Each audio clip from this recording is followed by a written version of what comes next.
আজকে আমাদের গন্তব্য ঢাকা থেকে সিলেট শ্রীমঙ্গল, প্রায় 230 কিলোমিটার আমাদের জার্নি করতে হবে ট্রেনে করে, যেখানে 6 ঘন্টার মতো সময় লাগবে আমাদের। মজার বিষয় হচ্ছে আমাদের এই 6 ঘন্টা জার্নিতে আমরা একটু বোরিং হয়নি, পুরো পথটাই প্রকৃতির ভিউ এবং মজা মাস্তি করতে করতে যাই। তো চলেন আপনাদের সাথেও শেয়ার করি আমাদের জার্নিটি কেমন ছিল। Hi friends, this is Bappi, স্বাগতম করছি আমার নতুন আরো একটা ভিডিওতে।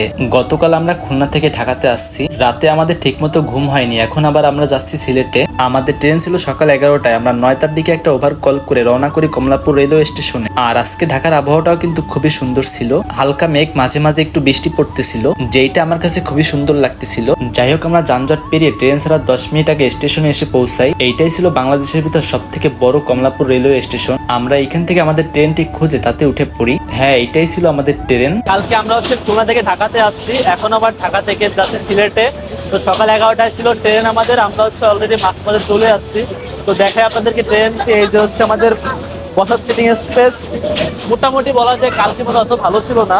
আমরা গিয়েছিলাম শোভন চেয়ারে, যার ঢাকা থেকে শ্রীমঙ্গলে ভাড়া নিয়েছিল জনপ্রতি 275 টাকা করে। খুবই কম টাকার ভিতরে আপনি ঢাকা থেকে শ্রীমঙ্গলে চলে আসতে পারবেন। এখন চলেন আপনাদের সাথে ট্রেন জার্নিটা শেয়ার করি। আমার কাছে মনে হয় বাংলাদেশের অর্ধেক সৌন্দর্য এই সিলেটেই রয়েছে, আর ট্রেনে করে আসলে তো আপনি আরো বেশি সৌন্দর্য উপভোগ করতে পারবেন।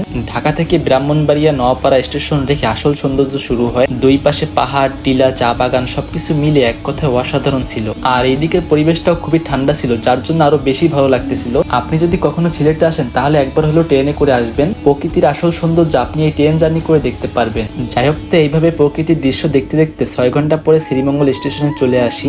স্টেশনটা অনেক পুরনো, একদম ব্রিটিশ আমলের তৈরি, দেখার মতো কিছুই ছিল না এখানে। আমরা এখানে কিছু সময় ঘুরে খাবার খাওয়ার জন্য চলে যাই শাহজালাল রেস্টুরেন্টে। সকাল থেকে আমরা সবাই না খাওয়া। এই রেস্টুরেন্টটি স্টেশনের একদম পাশেই ছিল। এইখানে খাবারের প্রাইস একটু আমার কাছে কমই মনে হয়েছে। 100-200 টাকার ভিতরে আপনি গরুর মাংস, মুরগির মাংস দিয়ে খাবার খেতে পারবেন। আর খাবারের স্বাদও মোটামুটি বলা যায় ভালো ছিল, প্রতিটা বিভাগের খাবারের স্বাদই অন্যরকম। যাই হোক, আমরা খাওয়া দাওয়া শেষ করে আমরা চলে যাই আমাদের হোটেলে। আগে থেকে আমাদের হোটেল বুকিং করা ছিল। এরপরে শ্রীমঙ্গল, সিলেট, সুনামগঞ্জ সহ আরো অনেক জায়গার ভিডিও আসতেছে, চোখ রাখুন আমাদের পেজ এবং ইউটিউব চ্যানেলে। আজকে এই পর্যন্ত, সবাই ভালো থাকেন, আল্লাহ হাফেজ।